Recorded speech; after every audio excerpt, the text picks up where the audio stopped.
श्री शिवाय नमस्तुभ्यम। हर हर महादेव भक्तों। आज हम श्रीमद् भगवद गीता जी का 5वां अध्याय श्रवण करेंगे। इस अध्याय में कर्म और संन्यास का अंतर स्पष्ट किया गया है। श्री कृष्ण जी समझाते हैं कि निस्वार्थ कर्म ही सच्चा संन्यास है। जय श्री गणेश। अर्जुन बोले, हे कृष्ण, तुमने पहले कर्मों को त्याग करने को कहा, फिर कर्म करने की प्रशंसा करते हो। इन दोनों में जो अधिक हितकर है वह एक बात निश्चय करके बताओ। श्री कृष्ण जी बोले, कर्मों का त्याग और कर्मों का करना ये दोनों ही मोक्ष देने वाले हैं, परंतु इन दोनों में कर्म त्याग से कर्मयोग हितकर है। जो किसी से द्वेष नहीं रखता, ना किसी पदार्थ की इच्छा ही करता है, वह नित्य सन्यासी है। ऐसा पुरुष संसार बंधनों से छूट जाता है। सांख्य और योग को मूर्ख लोग ही पृथक पृथक कहते हैं, पंडित नहीं कहते। जो इन दोनों में से एक भी अच्छी तरह स्थित हो जाता है, उसको दोनों का फल प्राप्त होता है। ज्ञान योगियों को जो स्थान मिलता है वही कर्म योगियों को प्राप्त होता है। ज्ञान योग व कर्म योग एक ही हैं। जो ऐसा देखते हैं वही उत्तम है। कर्म योग के बिना संन्यास का प्राप्त होना दुष्कर है।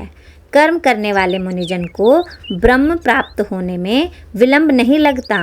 कर्मयोग युक्त शुद्ध अंतःकरण वाला, मन तथा इंद्रियों को जीतने वाला, संपूर्ण प्राणियों में अपनी आत्मा को देखने वाला, कर्म करता हुआ भी कर्म फल में लिप्त नहीं होता। योग मुक्त तत्वेत्ता पुरुष देखते हैं, सुनते हैं, स्पर्श करते हैं, सूंघते हैं, खाते हैं, चलते हैं, श्वास लेते हैं, तो भी यह मानते हैं कि मैं कुछ नहीं करता। ये बोलते हैं, त्यागते हैं, ग्रहण करते हैं, परंतु यही मानते हैं कि मैं कुछ नहीं करता। यह बुद्धि धारण करते हैं कि इंद्रियां ही अपने अपने विषयों में वर्तती हैं। जो प्राणी ब्रह्म में अपने संग को त्याग कर कर्म करता है वह पाप से लिप्त नहीं होता। जैसे कमल पत्र पर जल नहीं ठहरता। योगीजन शरीर से, मन बुद्धि से तथा इंद्रियों की आसक्ति से रहित आत्मशुक्ति के निमित्त कर्म करते हैं। योग युक्त पुरुष कर्मफल त्याग कर मोक्ष रूपी शांति को लाभ करता है, और जो योग रहित है वह कर्म की इच्छा के बंधन में पड़ जाता है। सब कर्मों को मन से त्याग करके प्राणी इस नव द्वार की देह रूपी पुरी में न कुछ करता है, न कराता हुआ आनंद पूर्वक रहता है।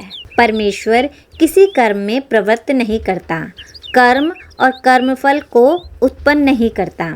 ये सब प्रवृत्ति द्वारा होते रहते हैं। परमेश्वर किसी के पुण्य तथा पाप को नहीं लेता। ज्ञान जो अज्ञान से आच्छादित है उससे जीव मोह को प्राप्त हो जाते हैं, परंतु आत्मज्ञान के द्वारा जिनका अज्ञान नष्ट हो गया है उनका वह आत्मज्ञान परमेश्वर के रूप को ऐसा भाषित करता है जिस प्रकार सूर्य संसार को प्रकाशित कर देता है। उसी परमात्मा में जिसकी बुद्धि स्थिर है उसी में मन लगाते हैं, उसी में निष्ठा रखते हैं, और जो सदा उसी के ध्यान में लगे हैं, दान द्वारा जिसके सब पाप नष्ट हो गए हैं, वे इस संसार में जन्मते नहीं। विद्या और विनय से संपन्न ब्राह्मण में, गाय में, कुत्ते में और चांडाल में पंडित जन की दृष्टि समान रहती है। वह जिसके मन में इस तरह की समानता उत्पन्न हो गई है, उन्होंने इस लोक में जन्म मरण रूप संसार को जीत लिया है, क्योंकि ब्रह्म निर्दोष और सर्वत्र है, इसलिए वे ब्रह्म को प्राप्त हो जाते हैं। जो प्रिय पदार्थ को पाकर खिन्न नहीं होते, ऐसे स्थिर बुद्धि वाले मोह रहित ब्रह्मवेत्ता को ब्रह्म स्थिर जानो। बाहरी पदार्थों में जो चित्त को आसक्त नहीं होने देता वही आत्मसुख का अनुभव करता है, और ब्रह्म में अंतःकरण को मिलाकर अक्षय सुख प्राप्त करता है। इंद्रियों के स्पर्श से जो भाग देते हैं वे वस्तुतः दुखदायी होते हैं। उनका आदि भी है और अंत भी है। हे कौन्तेय, शरीर छूटने के पहले जो मनुष्य काम और क्रोध के वेग को सहन करने में समर्थ होता है वही योगी और सच्चा सुखी है।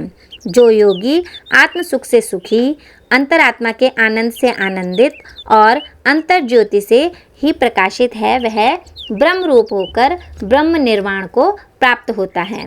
पाप जिसके नष्ट हो गए हैं, कुबुद्धि दूर हो गई है, मन को जिन्होंने वश में कर लिया है, जीव मात्र को जो हित चाहते हैं, ऐसे योगी की ब्रह्म निर्माण प्राप्त होता है। काम और क्रोध जिनमें नहीं है, मन के वेग को जिसने रोक लिया है, ऐसे आत्मज्ञानी योगियों को ब्रह्म निर्वाण सहज ही प्राप्त होता है। बाहरी पदार्थों के संयोग से अलग रहकर दोनों भुवों के बीच में दृष्टि लगाकर नासिका के भीतर चलने वाले प्राण और अपान वायु को सम करके, इंद्रियां, मन और बुद्धि को वश में करके इच्छामय क्रोध को त्याग मोक्ष की इच्छा करने वाले योगी जीवन मुक्त हैं।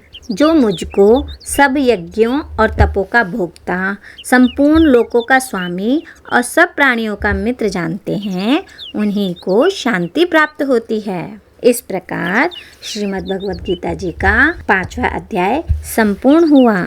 ओम कृष्णाय वासुदेवाय हरये परमात्मने प्रणतः क्लेशनाशाय गोविंदाय नमो नमः। श्री शिवाय नमस्तुभ्यं। हर हर महादेव भक्तों।